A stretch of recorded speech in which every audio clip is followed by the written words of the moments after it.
Hi అండి, నేను మీ doctor Ganta Srinivas neuro centre, Kothapeta, Guntur. ఇవాళ మనము ఐకి సంబంధించిన ప్రాబ్లమ్స్, ఐకి డాక్టర్ సంబంధించిన కాదు, కానీ ఐకి సంబంధించిన ప్రాబ్లమ్స్ వస్తాయి, కానీ ఐ డాక్టర్ అనుకుని వెళ్తారు, కానీ అన్ని న్యూరలాజికల్ ప్రాబ్లమ్స్. అలా ఏ కండిషన్ లో మనము ఐకి సంబంధించిన ప్రాబ్లమ్స్ ని న్యూరాలజిస్ట్ ని కలవాలి. ఫస్ట్ పాయింట్ అండి, చాలా మంది కామన్ గా చెప్పేది కెటరాక్ట్ సర్జరీ చేయించుకున్నామండి, తర్వాత కన్ను వాలిపోయింది అంటారు. కన్ను వాలిపోవడం అనేది న్యూరలాజికల్ ప్రాబ్లం. అది మెయిన్ గా third nerve palsy or myasthenia gravis ఇటువంటి ఏమన్నా వచ్చి దానివల్ల దాని టోసిస్ అంటారండి. అది కంప్లీట్ గా న్యూరలాజికల్ ప్రాబ్లమే కానీ ఎట్టి పరిస్థితుల్లో ఐకి సంబంధించిన ప్రాబ్లం కాదు. కన్ను రెప్పలు వాలిపోవడం, కళ్ళు మూసుకుపోవడం, ఇది మెయిన్. అది ఫస్ట్ నెంబర్ 1. రెండోది, మనకి ఒకవైపు చూస్తే, రెండు కళ్ళతో చూస్తే డబుల్ విజన్ అండి. డబుల్ విజన్ అంటే ఒకటి చూస్తే రెండు కనిపిస్తుంది అని చెబుతారు. ఒక కన్ను మూసిస్తే బాగానే కనిపిస్తుందండి, రెండు కళ్ళతో చూస్తే డబుల్ విజన్ అంటారు. ఇది ఎక్కువగా మనకి బైనాక్యులర్ సింగిల్ విజన్ ఉంటుంది. అంటే రెండు కళ్ళతో చూస్తే ఒక వస్తువునే చూడటానికి మన బహుమతులు పెట్టాడు. అన్లైక్ పక్షులకైతే ఇటొక్క కన్ను ఇటొక్క కన్ను అలా చూస్తాం. సో అలా బైనాక్యులర్ సింగిల్ విజన్ కి మనకి ఈ రెండు కన్నుల మధ్య ఉన్న తేడా వల్ల,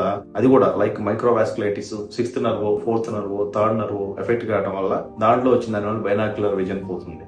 వాళ్ళకి డిప్లోపియా అంటారు. అలా డిప్లోపియా వచ్చిన వాళ్ళకి కూడా మనం ఇది న్యూరలాజికల్ ప్రాబ్లమే, మీరు న్యూరాలజిస్ట్ ని కలవాలి. అది రెండోది. మూడోది వచ్చి ఫీల్డ్ విజన్. ఫీల్డ్ విజన్ అంటే ఏంటంటే, నేను టైప్ చూస్తే కనిపించలేదండి, ఈ టైపే కనిపిస్తుంది, మా నాన్నగారు ఈ టైప్ గుద్దుకుంటున్నారు, నెగ్లెక్ట్ చేస్తున్నారు అటు సైడ్, అంటే లెఫ్ట్ రైట్ అని. దీన్ని హెమియోనోపియా అంటారు. సో ఇలా హెమియోనోపియాస్ కానీ క్వాడ్రంట్రోపియాస్ కానీ కిందదో పైదో కనిపించలేదు అంటారు. ఇలా కనిపించకపోవడానికి ఇది కూడా స్ట్రోక్ కింద లక్షణమే అండి. సడన్ గా ఏమైనా జరిగితే అది కూడా స్ట్రోక్ కిందే. దానికి పీసీఎస్ స్ట్రోక్ అంటారు. వాళ్ళు కూడా ఇమీడియట్ గా న్యూరాలజిస్ట్ నే కలవాలి, నరాల డాక్టర్ గారిని. ఎందుకంటే బ్రెయిన్ లో ఉన్న ఒక క్లాట్ అవడం వల్ల ఇలాగా ఫీల్డ్ డిఫెక్ట్స్ రావచ్చు. నాలుగోది, సన్నగా చూసేటప్పుడు సన్నగా కన్ను కనిపిపోవడం, రెండు కళ్ళు. దీన్ని యాంబ్రోసిస్ ఫ్యూగాక్స్ అంటారు మెడికల్ టైం. అంటే ఏంటంటే కన్నుకి వెళ్ళే బ్లడ్ సప్లై ఆఫ్థాల్మిక్ ఆర్టరీ ఏదైతే ఉందో అది ఇంటర్కేటివ్ ఆర్టరీలో నుంచి బ్రాంచ్ వచ్చింది. దానికి గనక స్ట్రోక్ వస్తే ఇలా జరగదు. సో అలా ఉన్న వాళ్ళకి కూడా ఇమీడియట్ గా మీరు న్యూరాలజిస్ట్ ని కలవాలి. అలా వస్తే గనక మీకు పెద్దగా ఉన్న ఇంటర్కేటివ్ ఆర్టరీలో పెద్దది ఉంటే రాబోయే పెద్ద స్ట్రోక్ ని మనం ఆపగలుగుతాం. వచ్చిన కన్ను పోయిన కన్ను కూడా రికవర్ చేయగలుగుతాం. సో అందుకని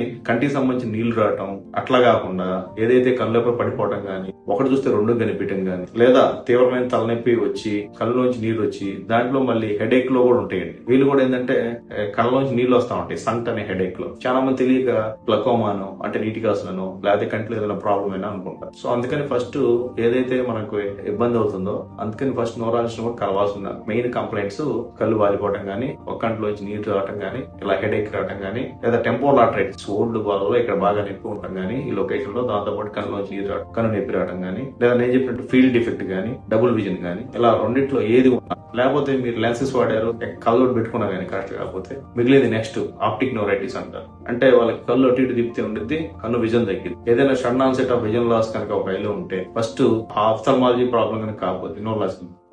సో ఈ అన్ని విషయాలు తెలుసుకొని ఎలా సంప్రదించాలి అనేది మెయిన్ గా ఎక్స్ప్లెయిన్ చేద్దాం ఈ వీడియో చేయడం జరిగింది.